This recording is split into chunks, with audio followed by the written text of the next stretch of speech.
Ready to get this show on the road? Can you hear me? Yes, can you hear yourself? I can hear myself, yes. Okay, then here we go. Let me hit record, is that button? So if I just hit record, no record channels, thank you. 1 and 2 must be on, that's not record, that's mute, that's record.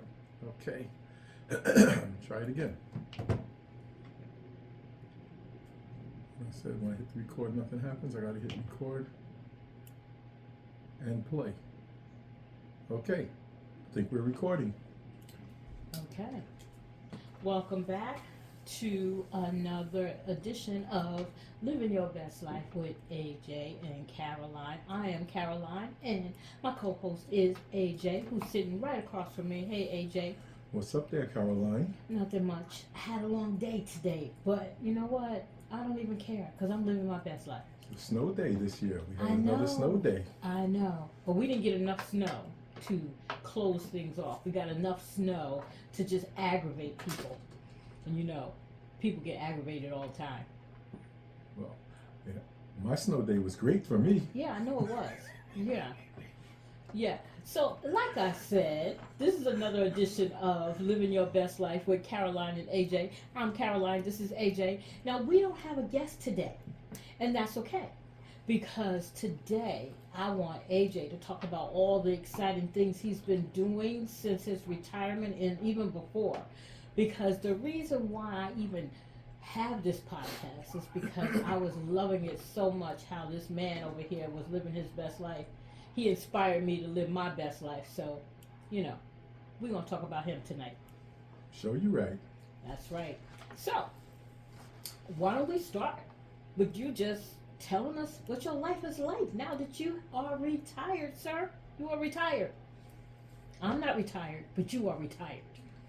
A lot of people think it's an amazing, incredible transition, but to be quite honest with you, the fact that I was working from home due to the pandemic hit, I only had to go into the office 1 day a week after having for the first 39 years of my career going in every single day. And on days like this, when the weather was bad, when it was inclement and everybody else was home, we had to be out there because a utility company, essential service, we were essential people. Yeah. So I got spoiled because working from home kind of put me in that mindset of actually being retired, if you will. And so when I walked out the door on Friday, July 7th of 2023, I felt literally no different. It felt like it just was another day. And on Monday, July 10th, when I woke up and I didn't have to get up and go to work, it didn't seem different because it felt like I was home, working from home anyway. I know, but even though that's true, it had to feel something. You had to wake up that morning and say, I'm retired. Even if you are working from home. No, Let me say let me this. tell you this, because even when you were working from home, you got up, you took your shower, you got dressed, and you went downstairs to turn on your computer, so you had to do some stuff. Right. Now you ain't doing nothing. But let me say this, had they made a big deal of it, if I had a big going away bash on that Friday and we had a major coffee and or a luncheon or something, then that would have helped plant that seed to be that way. But it's the fact that we did nothing, okay? My manager didn't do anything. The staff people were a little upset. And that was cool with me because it lets you know, even after 42 years, where you really stand on the totem pole. And I'm grateful because that's always treated the job. The job was always just a job to me, and I never treated it as this be-all and end-all. So that's why it was so easy for me to get up and walk away. Now, had I had other managers there, if I had worked under Ron, if I had worked under McLaren, if I had worked under even Joe, he would have did something because that's just the mindset. And it's a new time, new regime, and I've learned to appreciate the things you do have and not sweat over the things that don't, because it allowed me to always come to work and have that kind of mindset. So that's why when I got that Monday, it was just another day to me, but this was a day that for the rest of my life, I could do what I really wanted to do. Yeah. Okay? And what is that? I mean, let's talk about all the things that you really wanted to do. So Because you were doing it anyway, so. So think about this. I retired on July 7th, 2023, and then the following Friday, on July 14th, 2023, we rolled up to Albany, New York, and I got to walk across the stage after 23 long years stressing trying to get a bachelor's degree in college. And I was finally able to complete after doing a good 2.5 years with Excelsior University. It was Excelsior College when I started, and it became Excelsior University by the time I finished. So I am the first graduating class of Excelsior University, which I'm grateful for. And we took that trip up there so I could walk across that stage. And you saw me that day. I did. Who had more fun than your boy on that day? No one had more fun. Who was wilding out there? You were. Of course. Of course. Of course. And that's what I'm saying. It doesn't take much for you to live your best life. I don't care if this is happening over here or that is happening over there. If we walk in some place and half of us is not feeling it, I guarantee you by the time we leave that place, everybody gonna be feeling it because you bring the party with you everywhere you go. And that was my mission and my goal. I met, it's a virtual school. We only got together because of the commencement service. And I walked in the door looking for some of my classmates, didn't find none of my classmates, but I found two people who I bonded with immediately. And then the third person was the guy that was right next to me because his last name was Jones, an older white man. So me and him were cracking up because we were like Jones and Jones. So it was a great day. My ladies from corporate college came out. It was great to see Lisa and my new friend, Miss Elaine. I didn't know her. We always communicated via email, and then seeing her in person, you'd have thought we'd been friends for 30 years. So that made the experience great. We stayed over. We hit a little space down there to have, I guess, a graduation dinner with the family that came up because the kids came up, the grandkids came up. Son-in-law came out, so it was just a cool event. Just to truly, I want to thank them for celebrating because I thought it was going to be me and you, and when they came rolling in, that was the game changer for me. And then we came home, and so now I was officially retired. I have now officially completed my bachelor's degree in liberal arts. That took me 23 years. I started in 2000 when my daughter went to college.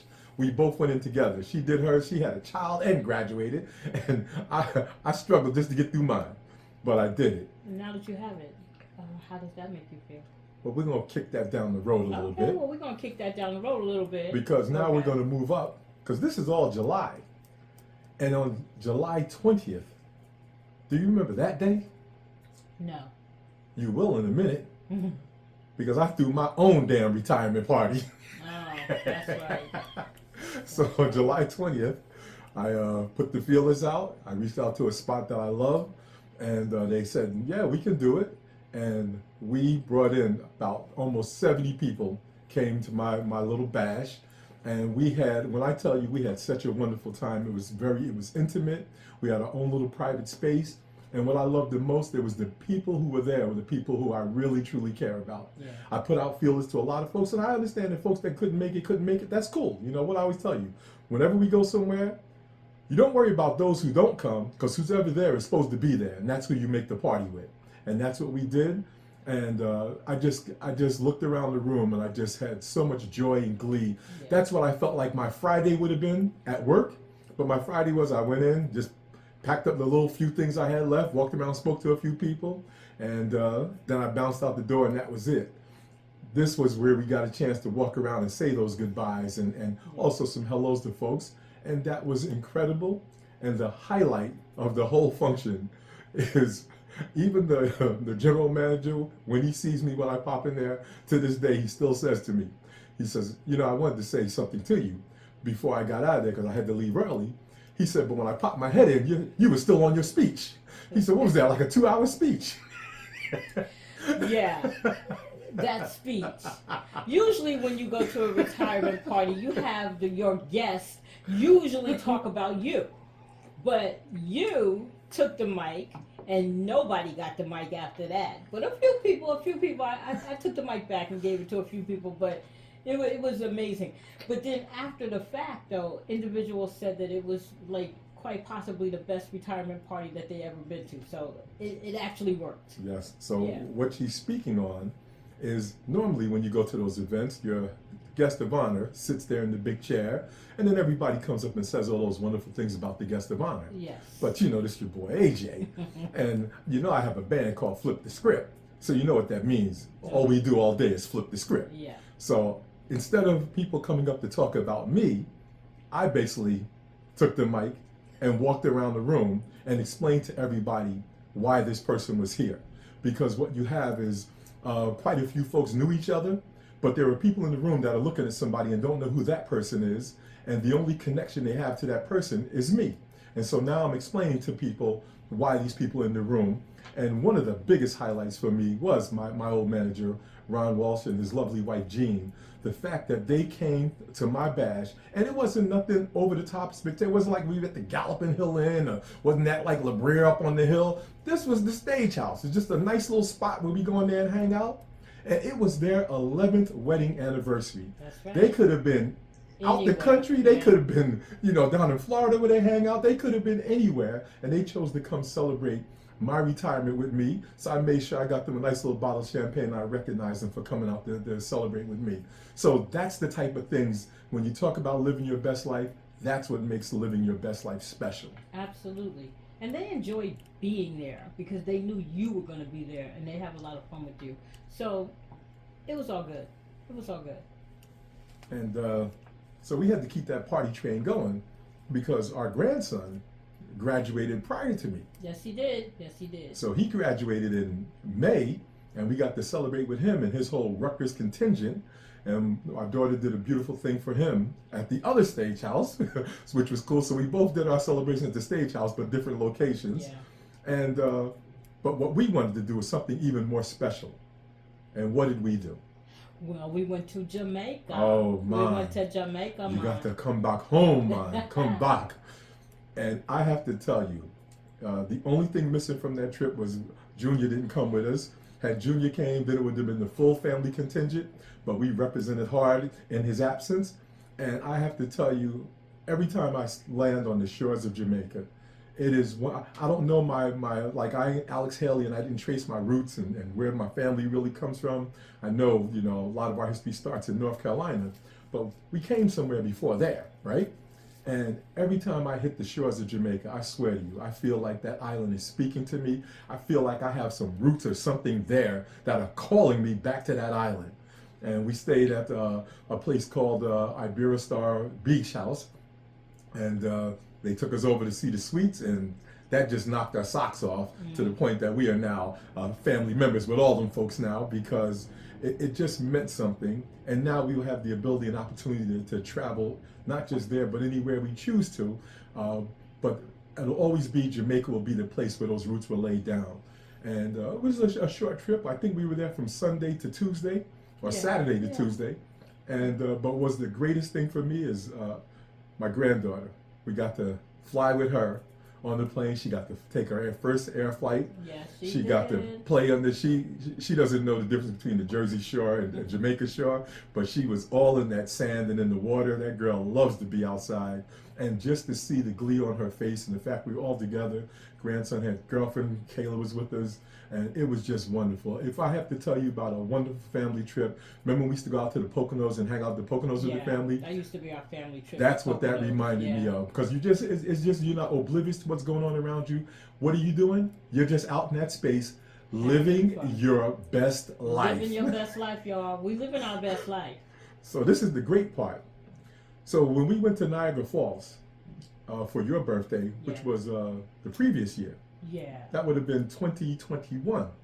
Oh no, 2022. Because 2023 was the graduation year. That was the year prior to that, right? Was it? Yeah, because your birthday's May. Yeah. It wasn't that May. It wasn't that May in front of it, because that May me and you was hanging. Okay, well, yeah, I think it So was. I think it was 2022. Year before, 2022. Right. It was the year we went to Niagara Falls then. Yeah. So we get up to Niagara Falls, and my grandson had turned 21. Because he was born in 2001, so in that 22 year, he'd be 21. Yes, that's right. Okay. And so we went up to their little, casino they had up there, because he said, he wanted to go and see what the casinos is like. And so we went up to the little casino they had up there, and I promised him I said, this place is so tiny, this ain't nothing. I said, we got to take you to a real casino. You got to go to Vegas, you got to go to somewhere with this real casino, but we're going to hit Atlantic City. And so we literally got off the plane from Jamaica, came home that Tuesday. Yes, we did. Spent the night in our own bed after having not been home for all those days. Then we jumped in the car and we rolled down to Atlantic City, and we posted up in 2 beautiful rooms down at the Tropicana. And we had a blast down there. Yeah, because we were living our best life. And then they were living their best life. Yes. Right? I wanted to give them a taste of what a real casino is like. We the floor, gamble a little bit. They want a little bit of money put in their pocket. They weren't trying to spend none of their money. Nope, they were keeping that. They were like, I ain't spending my money. I ain't losing my money out here. You can keep giving it to me though. I'm gonna take it home. I'm gonna buy me something with it. And so that again was great. And that kind of, that was like the getting through that, that retirement phase, and now starting to open those doors to do some things I wanted to do. And one of the great things I was able to do is your brother, he keeps calling me and dragging me out to go play golf. So I got a crew, and it was nice to see him and Foot came out actually to my retirement bash. So for whatever reason, well, they call it playing golf, but I just tell you, I just go out there and try that little white ball. Because I don't know, once I swing, I don't know where it's going. It go and do its own thing. But for whatever reason, between Gary, Foot, and Archie, they enjoy having me out there. So we go out there and we get to spend a good 3.5, 4 hours with each other. And there's nothing like bonding. When women do such a great job of this, y'all always get together and y'all really do a great job of bonding and carrying those relationships with you for years, decades, if you will. It's a woman thing. And men, because we tend to be so territorial and we're ego driven. It's hard sometimes to put your vulnerability down and just bond with your fellow brothers, and that's one place where I can do that. I totally enjoy being with those cats because we just we rag on each other, we bond with each other, and we just have a great time because we're all like-minded. We're just forward thinking, trying to enjoy ourselves, understanding this life that we've been given, and trying to enjoy that. That is one of those things that has been fun with me. So hopefully somewhere down the road my game will get better. It won't be as much fun as me getting better at it, and I just won't be out there whacking. I'll actually have some strategy and start developing a better game. Well, now that you're retired, you have all the time in the world to go out there swinging that golf stick and hitting that little white ball. All you gotta do is practice. Practice makes perfect. Listen, truth be told, I don't know how to play. I couldn't even hit the ball if I wanted to. So let me tell you, truth be told, what? I'm gonna take that little one and train her up. Because them LPGA girls be making good loot on that tour. Get her out there and let her start working her game out. She already got a good arm. She probably got a good swing. She got a good throw. She got her little miniature plastic golf clubs. We be working on her. Okay. Because she like being out there watching you do that. So. And speaking of those bonding moments, I have several group of fellows that I deal with. I love the fact that I'm able to move in different circles. And a lot of times we like to get together. We'll just go out and do drinks. We'll go have dinner. So I have, the cats that I came through Springfield with. I got my training center cats, Little Al and Hayes. We get together. My materials management group, usually it's my boy Vince, is the one who I'm the tightest with there. And then, of course, my boys, my PS cats, and not the ones I worked with, but Keiths and Ian and Roger and, all of us, we all get together and hang out. So I have these multiple opportunities to hang out in these different circles with a different group of men, and each one of those groups gives me something different. Yeah. But what it is all about is about that bonding and having those relationships and being able to take this journey with people that you truly care about. I can't tell you what that means to me, and it's so nice to have friends that view you that way. So I love that. I'd also be remiss if didn't talk about getting our daughter that nice little vehicle she got after she totaled hers. One of the most freakiest calls that a parent can ever get is, and we didn't even get a call first. First we got a text picture. So you get a text message, and then it you shows start jumping to all kinds of conclusions about what is happening here. It's a picture of the car, and the car looks like it's totaled. You're like, what the hell is this? Then you start recognizing, and it's literally 7 minutes from the house. So we jump in the car and go roll up there to see her. Our granddaughter was with her. She had just left the house with her, and they ended up getting hit, and the car was totaled. And, thank God her husband came running on the scene to make sure that they were all straight. But now she was carless. So I'm saying this on record because I always want her to understand, because every time that she drives my granddaughter's car, because I tell her it ain't her car, it's my granddaughter's car. But that's the deck that was going on the back of my house. I was putting a deck on the back of my house. So every time I see that car, I see my deck driving down the street. Okay? But you know what? I know that she needed a way to continue doing the things she's doing with her hiking company, with her job, with just managing the things that her and her husband doing, trying to just raise their child, in addition to her grown child, our grandson, the franchise. So she needed wheels to get herself back up and stable again. And I'm grateful to say that we are in a position to do that for her. Yeah, so absolutely. All you folks out here, when you talk about family, don't talk to me about family if you just talk about them verbally and you're not willing to commit and do things for them to help make their life better, because they enrich our lives in ways that you can't even speak about. And if you have the opportunity and means, it's only fair that you help enrich theirs too. Absolutely. That's absolutely. So, listen, everybody knows that you're the fun one. Everybody who knows AJ knows that AJ is the life of the party. And I'm telling you, you've been this way ever since I met you. I've known you for 43 years. And for 43 years, you have been the same person. So I got to know, and I know the audience want to know too, what makes you tick? Why do you continue to stay upbeat, even when the world around us is sometimes crazy? Why do you stay upbeat? What drives you? What is your motivation? And how can we get some of that? Well, I can tell you, there's three things that immediately come to my mind. What is that? And the first thing is, you take a glass, you put it on the table, and you fill it up halfway. And most people will tell you the glass is half empty. And every time I see that glass, as I'm looking at my King wine glass, you can see on my little video, I will tell you that glass is half full. And everything I do like that, I make an experience. So let's just back up a minute here. When you text me this morning and tell me that we were doing this podcast, because I had forgot about it. Well, I was going to tell you, I told you a long time ago, yes. So you knew that and it's on the calendar. But sir. If we having no real guest, I ain't really paying attention to it. Come on, we don't really need a guest. We're living our best life. I know, but I'm framing it for you. Okay, well, frame it. So for now, us. Okay. So I'm telling you about the glass being half full. So here we are sitting in our dining room at the dining room table. Okay, when she walked in the door from work, I had on my sweats, I had on a sweatshirt, my was scruffy, I had it shaved. So prior to me coming on here, I went upstairs, I shaved, I showered, and I'm in my PJs. If y'all can see me, I'm in my PJs. I got these sexy pajamas on, but that's what the interview is worth to me. If you want to be and live your best life, you always present yourself in your best light. Yep. And so that's a part of that glass being half full all the time.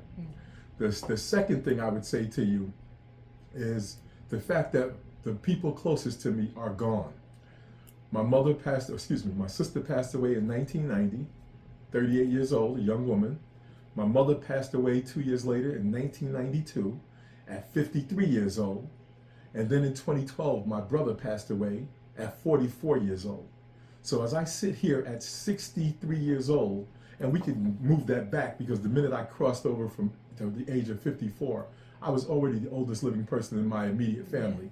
My father, I hadn't seen him since I was 5 years old, so he could be walking around the planet alive right now. I don't know. So I can only speak about those who I do know. Yeah. But what that did to me, and I was always an angry young black man growing up because I was intense, because I had such a vitriol inside of me, because I wanted things to go the way I wanted things to go, and when they didn't go the way I wanted them to go, my immediate reaction was anger. And what that showed me is how short and how finite this life is. And we spend so much time worrying about shit that we can't control and shit that does nothing but drag us down. Yeah. And we let people who mean nothing to us dictate to us. Yeah. And I don't want to say dictate, I want to say change the emotional state in which we operate at. Yeah. And so it didn't take me but a minute to figure that out and understand that when people like that walk into my cipher, I just shut them out, walk away. I got better things to do. I'm not taking that precious time that I have. Yeah. I'm not saying that you're not a worthwhile human being on the planet, because we're all equals as human beings on planet Earth. But the energy that you're trying to project on me is not happening. I gotta go. So I disassociate myself with those negative people. So I told you first, I see the glass as half full. Mm-hmm. Second, I understand how short and finite this life is. So I try to jam pack and pack a lot of energy and good vibes into that journey. And then the third thing, which has been with me for almost all of my life, it's the music.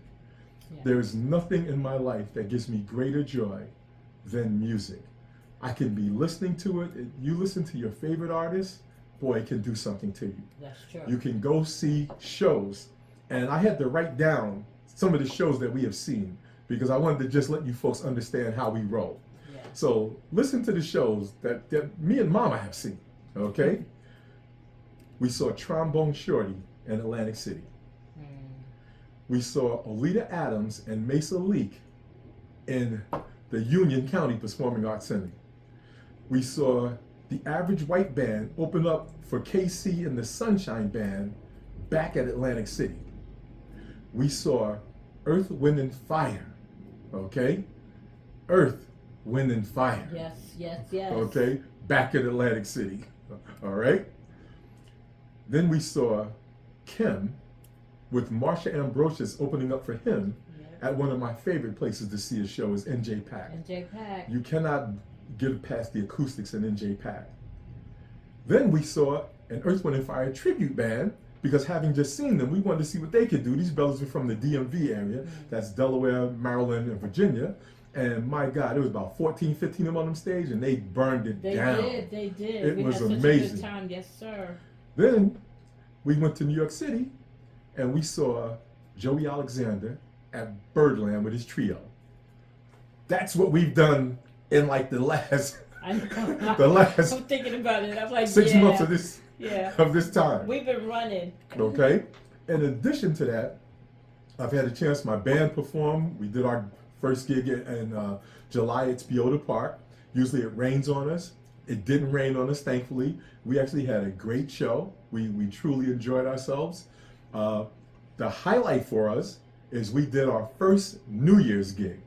That's so right. On December 31st, going into this new year of 2024, we were reached out to on short notice, and we went out and we delivered a hell of a show at a venue that will remain nameless because it may not be exactly. because we'll just keep some that things off. happen. We'll keep that out. But the night we was there, we turned that sucker out. Yeah, it was nice. It was nice. We looked good. We sounded great.